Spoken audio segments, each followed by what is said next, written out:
vimos en la presentación, la unidad 1 se refiere al análisis vectorial. Si bien que esta parte de las matemáticas ya ustedes la han visto anteriormente, vamos a hacer sí un repaso bastante sólido de lo que corresponde al análisis vectorial, que es la herramienta principal para poder resolver los ejercicios que van a venir en los próximos capítulos. Esta unidad se la usa en todos los capítulos, desde la 2 o desde la 1 hasta la 6.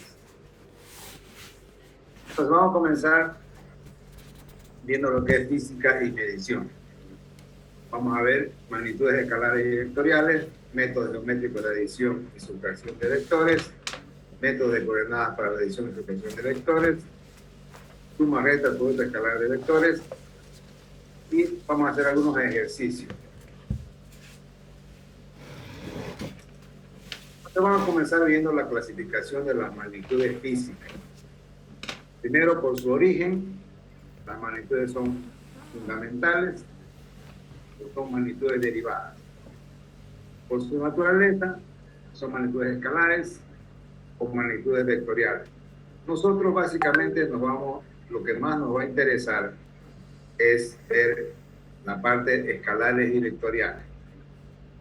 Entonces, de acuerdo a su origen, magnitudes fundamentales son aquellas magnitudes establecidas arbitrariamente y consideradas independientes, que sirven de base para las demás magnitudes, como es el caso de la longitud, la masa, el tiempo, la intensidad de corriente, la temperatura termodinámica, la intensidad luminosa y la cantidad de sustancia.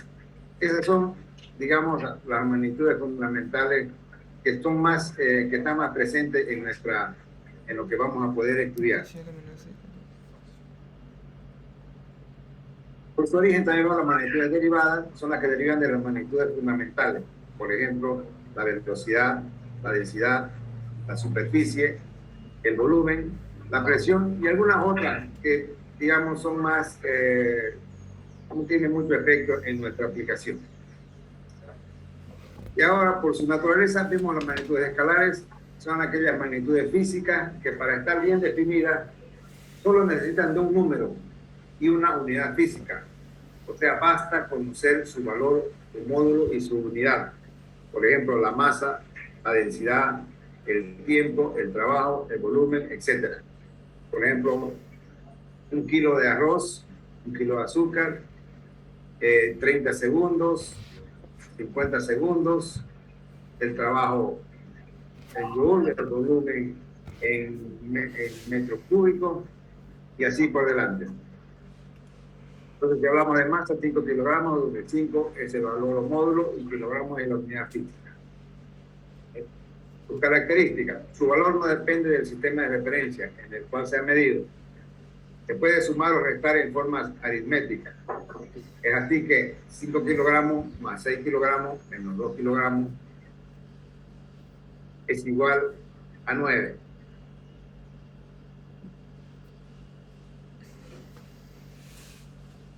Por su naturaleza también pueden ser magnitudes vectoriales, y son aquellas magnitudes físicas que además de tener un valor, necesitan una dirección y un sentido para quedar definido. Por ejemplo, la velocidad, la aceleración, la fuerza, la intensidad de campo eléctrico, etc. En el caso, si hablamos de velocidad, para indicar la velocidad de un cuerpo no basta conocer su valor, sino además se requiere una dirección y un sentido. Entonces, dentro de sus características de las magnitudes vectoriales dependen del sistema de referencia respecto al cual se ha medido. Por ejemplo, 6 metros por segundo más 3 metros por segundo son igual a 9 metros por segundo. En general no se suman ni se restan aritméticamente. Así, el vector BAC va a ser igual al vector A más B más el vector BC.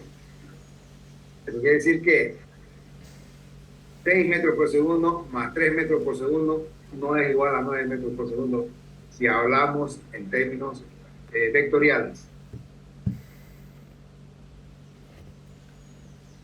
Gráficamente, un vector es representado por una flecha. La magnitud o módulo el vector es proporcional a la longitud de la flecha. Un vector se acostumbra a denotar con una letra con una flecha sobre ella o con una letra en negrita. Por ejemplo, el vector de la figura sería el vector A, la magnitud o módulo del vector se indica por el símbolo de módulo, que sería las dos rayitas paralelas, y en el centro el vector A, o simplemente la letra A en negrita. Reglas y propiedades de los vectores. Análisis vectorial. Es la rama de las matemáticas que se encarga de estudiar las reglas y propiedades que permiten el uso de los vectores y principalmente sus aplicaciones en la descripción de los fenómenos físicos. Y el vector es designado al elemento matemático indicado por un segmento orientado que nos permite representar gráficamente a una magnitud vectorial. Entonces, una cantidad vectorial se representa mediante un segmento de recta orientado llamado vector. Y puede ser, por ejemplo, posición. Este vehículo, este dibujito en la parte izquierda, está posicionado en A en X y B en Y. O una fuerza, el vector fuerza. Estamos haciendo una fuerza en este sentido. O desplazamiento. Este muñequito se desplaza desde la posición XY1 hasta la posición XY2. Y la tipología de un vector. Normalmente el vector que entra es representado por una X, el vector que sale con un punto. El vector que entra normalmente tiene el signo negativo y el vector que sale el signo positivo. Y la simbología es una flecha. La punta de la flecha es la que sale y la cola de la flecha, la X, es la que entra. En los elementos de un vector, punto de aplicación u origen es el origen del vector, o sea, el punto A. La dirección está dada por la línea de acción del vector, recta AB definida por el ángulo θ. Aquí tenemos una recta del punto A hasta el punto B y la dirección está definida por el ángulo θ. El módulo, valor de la magnitud vectorial, representado por la letra L, la longitud. Y el sentido es la orientación del vector, si está orientado hacia la derecha, hacia la izquierda, hacia arriba o hacia abajo. Ahora vemos la clasificación de vectores. Tenemos vectores colineales. Estos vectores son los que se encuentran en una misma línea. Vectores coplanares son los vectores que se encuentran en el mismo plano. En este caso aquí es un plano inclinado. Concurrentes son los vectores que coinciden en un mismo punto. Todos pasan por este punto, no interesa el sentido del vector, pero todos pasan por el mismo punto. Los paralelos son los vectores, el vector A es paralelo al vector B si A es igual a S por B, siendo que S es un número real o un escalar. Vectores iguales, dos vectores son iguales y tienen la misma dirección y el mismo módulo. Vectores opuestos, dos vectores son opuestos y tienen el mismo módulo pero direcciones opuestas. Ahora vemos lo que es el producto de un vector por un escalar. El producto de un vector A por un escalar M es un vector M multiplicado por el vector A con magnitud M veces la magnitud de A y con la misma dirección que A.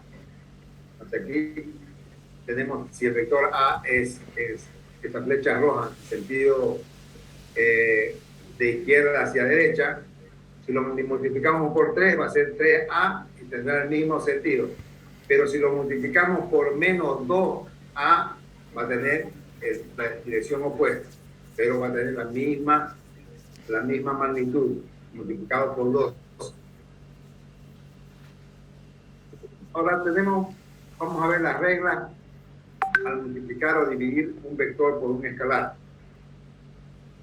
El resultado de la división o de la multiplicación es un vector. el módulo del vector se divide o multiplica por el escalar. Si el escalar es positivo, la dirección y sentido del resultado son los mismos que los del vector original. Y si el escalar es negativo, la dirección del resultado es la misma que la del vector original, pero en sentido opuesto. ¿Qué es un vector unitario? Es un vector que expresado en las unidades correspondientes tiene magnitud igual a 1. Se acostumbra a representar por una letra con acento circunflexo. Como vemos aquí, en el caso n, vector circunflexo, es el vector unitario. Cualquier vector A puede ser representado por el producto de un vector unitario A en la dirección del vector A y de magnitud y la magnitud de A. O sea, el vector A va a ser igual a la magnitud de A multiplicado por el vector unitario de A. Ahora vamos a ver el método geométrico de adición y sustracción de vectores. Les vuelvo a repetir, ¿no? Esta materia ustedes ya la han visto anteriormente, solo estamos haciendo un repaso bastante, vamos a decir así, de modo que ustedes puedan recordar para poder encarar los ejercicios que nos van a venir adelante. Entonces, estos métodos, la suma de vectores consiste en encontrar un único vector resultante capaz de reemplazar a los vectores considerados en el sistema. Entonces, el vector resultante es un vector único capaz de producir el mismo efecto en el sistema de vectores. Aquí tenemos el vector f subíndice 1 con el vector f subíndice 2 separados por un ángulo alfa, nos generarán un vector f subíndice r, que es el vector resultante. Y para encontrar el valor de f subíndice r, aplicamos la ley de los cosenios. Y la ley de los cosenios nos dice que el vector resultante f subíndice r al cuadrado será igual al vector f subíndice 1 al cuadrado más el vector f subíndice 2 al cuadrado, más 2 veces el vector f subíndice 1 por el vector f subíndice 2 por el coseno del ángulo que separa a ambos vectores, que es el ángulo alfa.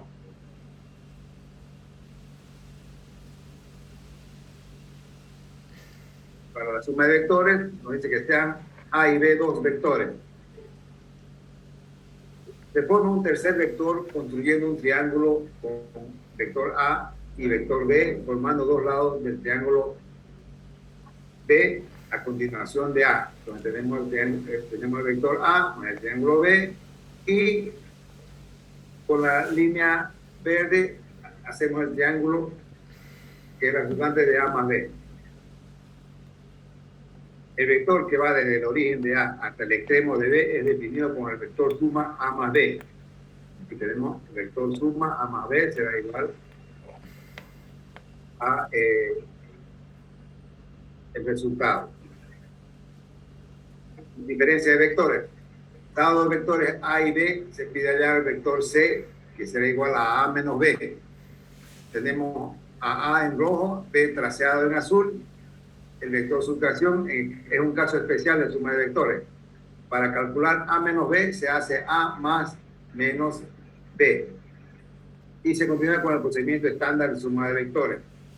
Aquí tenemos que A, tenemos el vector B, pero se coloca inversamente para ver el vector menos B es igual al módulo del vector B, y se encuentra el resultante C, que es igual a A menos B.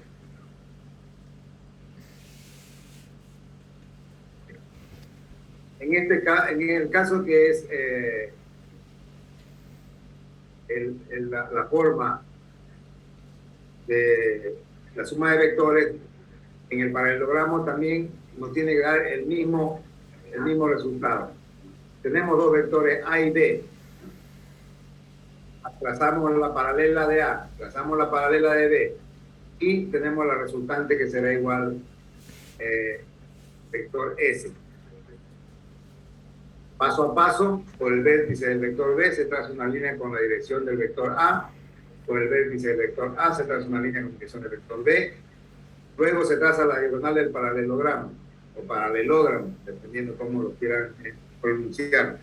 El vector S tiene su origen en el origen de los vectores que se suman y el vértice en el punto de corte de las líneas auxiliares. Entonces, aquí tenemos vector B más vector A, trazamos la paralela de A en el extremo donde termina B, trazamos la paralela de B donde termina el vector A, y al trazar la recta desde el origen hasta la intersección de las paralelas, encontramos la suma de vectores o la resultante. En el caso del polígono, son los dos métodos que usamos, método paralelogramo y el polígono. También en el extremo de B trazamos vector A y luego trazamos la recta desde el origen hasta el extremo del A, del vector A, trazado en el extremo del vector B, y encontramos la respuesta. Entonces, paso a paso, por el vértice del vector B se traza la equipolente del vector A. ¿Qué significa equipolente? Equipolente quiere decir que es un vector equivalente o igual en valor para poder trazar la resultante. Y el vector suma S tiene su origen en el vector B y el vértice en el vértice del equipolente del vector A. Entonces aquí tenemos este vector A, acá es equipolente al vector original A. Entonces la suma será el vector S.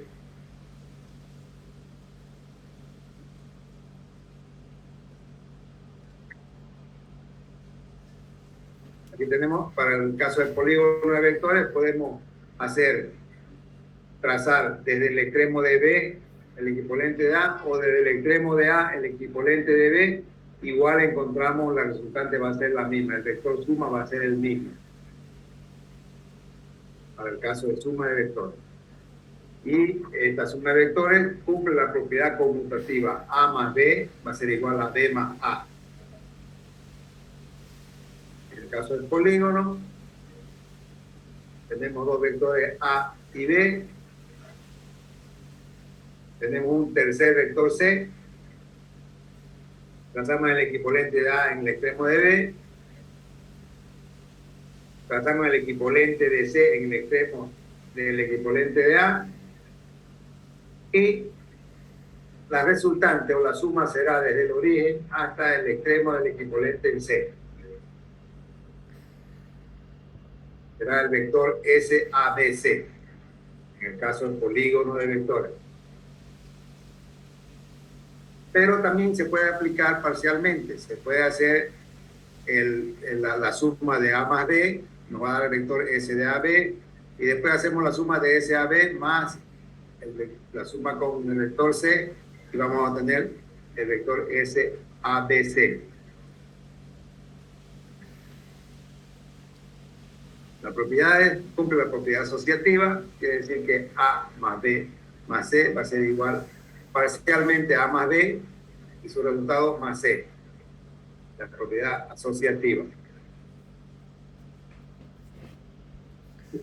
En ambos casos vamos a obtener el mismo resultado para la suma de vectores, tanto por el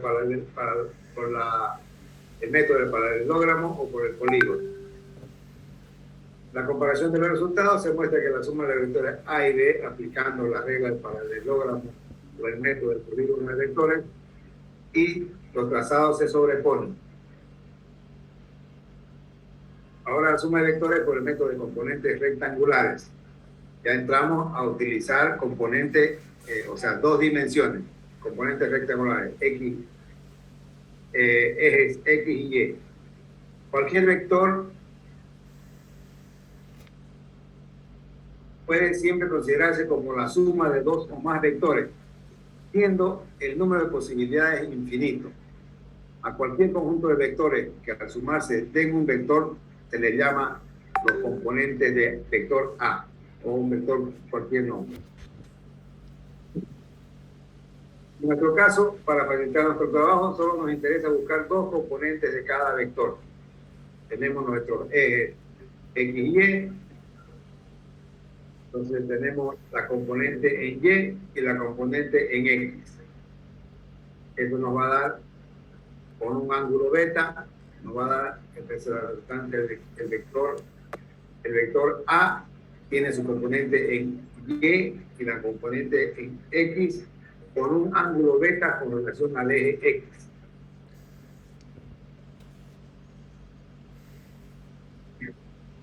Ahora vamos a desglosar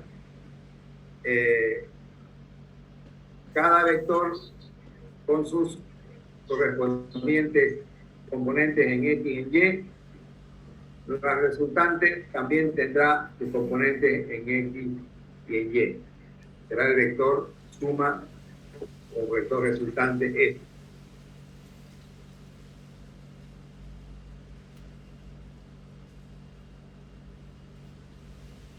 Para la suma de vectores, ese es el resultado.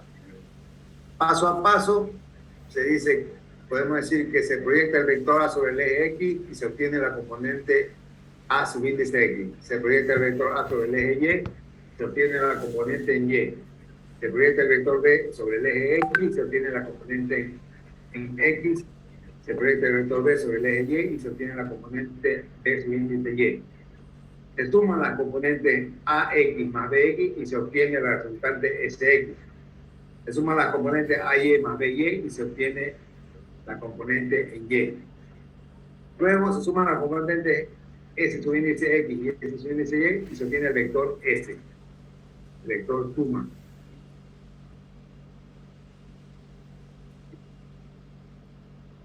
Y tenemos el paralelogramo o el polígono con componentes rectangulares.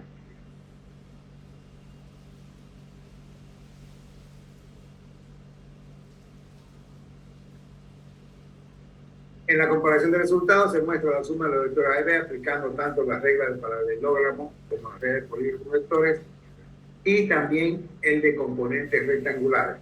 Y se observa que los trazados se sobreponen. O sea, por los tres métodos tenemos que encontrar el mismo resultado.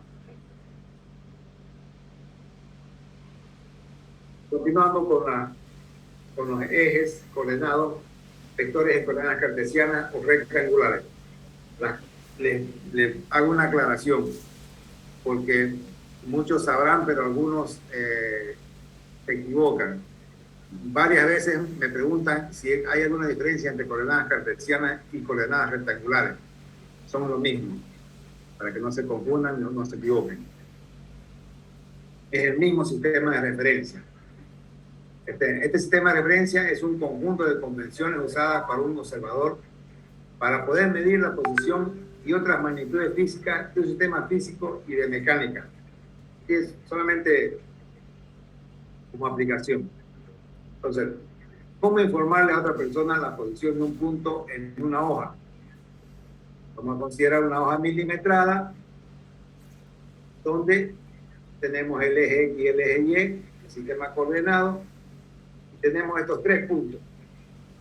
El punto B se encuentra en la posición 6 en X y 5 en Y, o simplemente B6, B paréntesis 6, 5.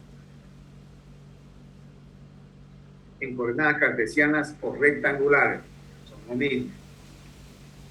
Aquí tenemos 4 puntos, el punto B, el punto A, el punto B, el punto C en 4,5, 3,5 y el punto D en el origen, en el D00. Ahora un vector en coordenadas polares, que también son muy importantes y necesarias, también van a ser parte de nuestra actividad en muchos casos. En ocasiones es más conveniente representar un punto de acuerdo a sus coordenadas polares, R, que es el polo, y θ, que es el ángulo. Entonces aquí tenemos, la estrella se encuentra en 13 en R y 23 en θ, o simplemente 13,23 grados. Esta estrellita que está marcando aquí, tenemos 13 en R, 13 de polo y 23 en el ángulo. Coordenadas polares. Para la transformación de coordenadas polares a cartesianas, la transformación de las coordenadas cartesianas a polares y viceversa se puede realizar usando las siguientes relaciones trigonométricas. Desde aquí ya comenzamos a armar nuestro formulario. Conversión de coordenadas polares cartesianas. Seno de teta será igual a y sobre r. Coseno de teta será igual a x sobre r. Tangente de teta será igual a y sobre x. Y r, el polo que es en coordenadas polares, va a ser la raíz cuadrada de x al cuadrado más y al cuadrado. Y aquí podemos sacar tanto el polo o el r en teta como el x y la y. Siempre nos tiene que dar uno de ambos, uno de cualquiera de ambos, ¿no? Para coordenadas cartesianas, la suma y resta de vectores se realiza sumando o restando cada una de las componentes de cada uno y da como resultado otro vector. Por ejemplo, tenemos el vector b subíndice 1 con x subíndice 1 y y subíndice 1. Y el vector b subíndice 2, x subíndice 2 y y subíndice 2.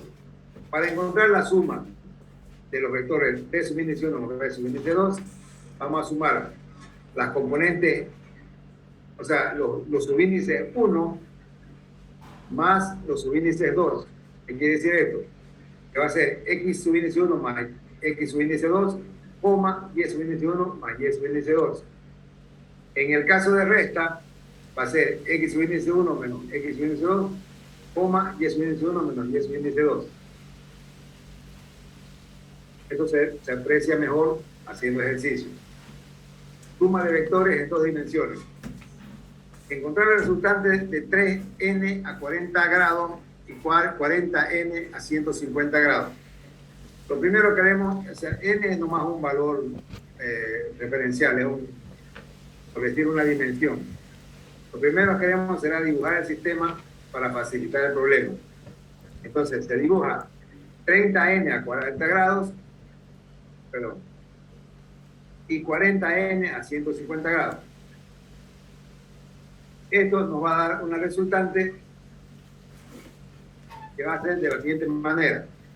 Se construye una tabla que será indispensable para obtener la resultante buscada.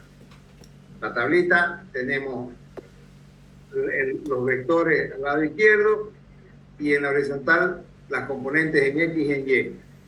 D coseno de teta nos va a dar la componente en x y B seno de teta nos va a dar la componente en y. Entonces calculamos B subíndice x para 30n a 40 grados. La componente x será igual a 22.98, la componente y será 0.28.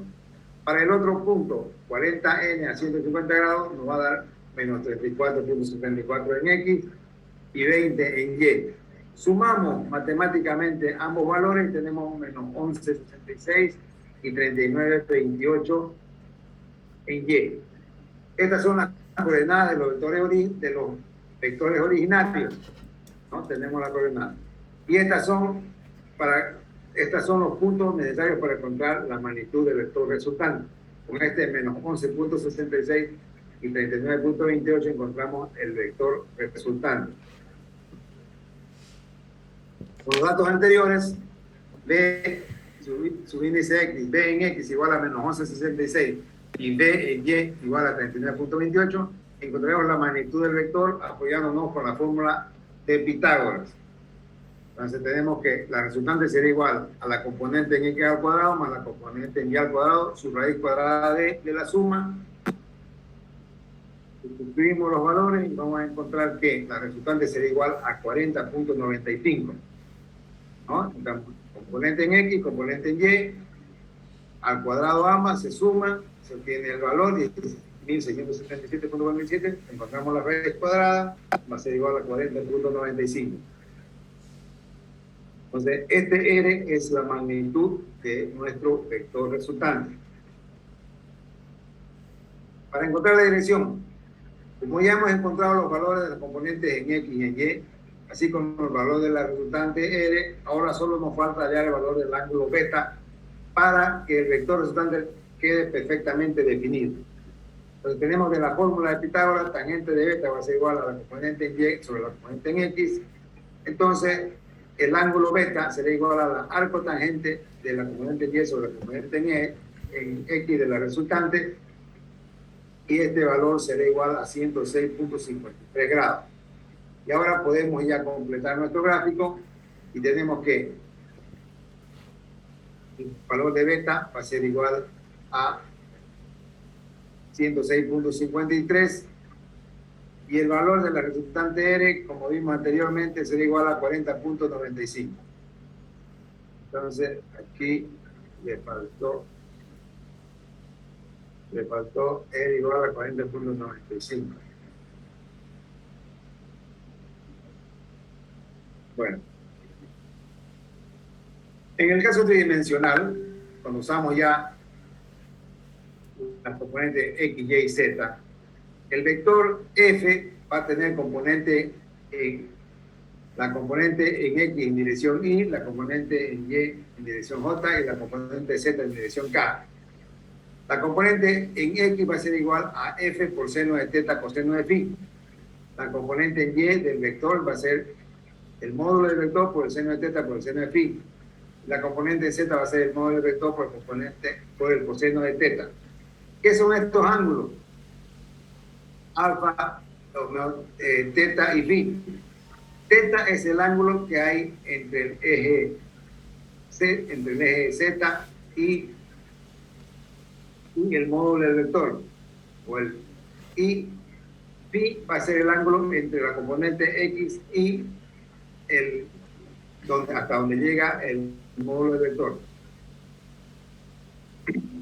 Ahora, esto nos proporciona los ángulos directores. Los ángulos alfa, beta y teta que el vector F hace con los ejes X, Y, Z respectivamente, cumpliéndose que la componente X va a ser igual a F por coseno de alfa, componente Y va a ser F por coseno de beta, y componente Z va a ser F por coseno de teta.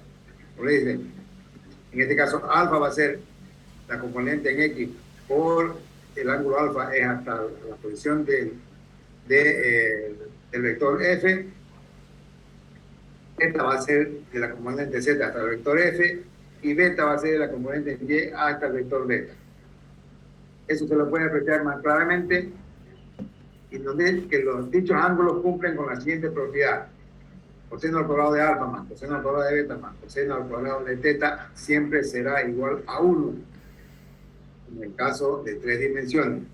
Estos cosenos son conocidos como los cosenos directores.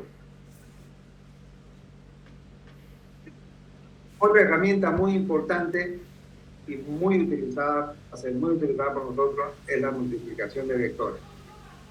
Podemos expresar muchas relaciones físicas de manera concisa, usando multiplicación de vectores. Definiremos dos tipos diferentes de multiplicación de vectores. El primero, llamado producto escalar, produce un resultado de tipo escalar. Y el segundo, producto vectorial, produce un resultado de tipo vectorial. Entonces, vamos a ver primero el producto escalar. El producto escalar de dos vectores A y B se denota por A punto B. Y debido a esta notación, el producto escalar también se denomina producto punto. Entonces, pues, expresamos el producto escalar como la siguiente ecuación. Vector A multiplicado punto por vector B va a ser igual a AB por coseno de teta, siendo teta el ángulo entre los vectores A y B. El resultado de esta operación es una escalar, es decir, una cantidad que no tiene dirección. Propiedades del producto escalar. Propiedad conmutativa. Vector A multiplicado punto por vector B va a ser igual al vector B multiplicado punto por vector A. Propiedad asociativa. Un escalar alfa que multiplica al vector A multiplicado punto por vector B, cierra paréntesis, va a ser igual, abre paréntesis, escalar alfa multiplicado por vector A, cierra paréntesis, multiplicado punto por vector B, va a ser igual al vector A multiplicado punto por, abre paréntesis, escalar alfa por el vector B, cierra paréntesis.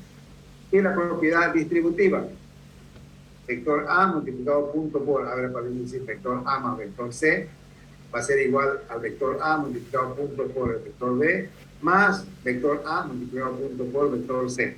Entonces, las propiedades de un producto escalar tienen propiedad conmutativa, propiedad asociativa y propiedad distributiva. Cálculo del producto escalar usando componentes. Ya estamos viendo componentes I, J y K. Obtengamos los productos escalares de los vectores unitarios. Entonces, si multiplicamos cada vector unitario, el vector unitario en I, multiplicado por cada uno, I punto por I, J punto por J va a ser igual a K punto por K, va a ser igual a 1. Pero si multiplicamos componentes diferentes, por ejemplo, I multiplicado punto por J va a ser igual a J multiplicado punto por K, o va a ser también igual a K multiplicado punto por I, va a ser siempre igual a 0. Entonces, esto a veces nos ayuda a resolver problemas que tienen enunciados complejos, pero si vemos que la multiplicación de los vectores unitarios son de diferentes componentes, ya tenemos el resultado 0 directamente. Luego expresemos A y B en términos de sus componentes, y al expandir el producto obtenemos vector A multiplicado por vector B va a ser igual a la componente de A en X multiplicado por la componente de B en X más la componente de A en Y multiplicado por la componente de B en Y más la componente de A en Z multiplicado por la componente de B en Z. Por tanto, el producto escalar de dos vectores es la suma de los productos de sus respectivas componentes. Ahora, la definición geométrica del producto escalar. El producto escalar de dos vectores es el producto del módulo del vector B por la componente del vector A paralela al vector B. Entonces, el producto escalar será el módulo del vector B que multiplica la componente de A paralela a B. Entonces, A multiplicado punto por B va a ser igual a A por B por el coseno de teta. El ángulo que hay en teta es el ángulo que hay entre el vector A y el vector B. Ahora vemos otro producto, el más complejo de ambos. El producto vectorial de dos vectores A y B, también llamado producto cruz, se denota por vector C, va a ser igual al vector A multiplicado en cruz vector B, con un módulo igual a módulo de C va a ser igual a módulo del vector A por módulo del vector B por el seno de teta, siendo que teta es el ángulo entre los vectores A y B. Entonces el producto vectorial también es llamado producto cruz o multiplicado cruz. Entonces, propiedades del producto vectorial. La propiedad anticonmutativa, vector A multiplicado cruz vector B, va a ser igual a menos vector B multiplicado cruz vector A.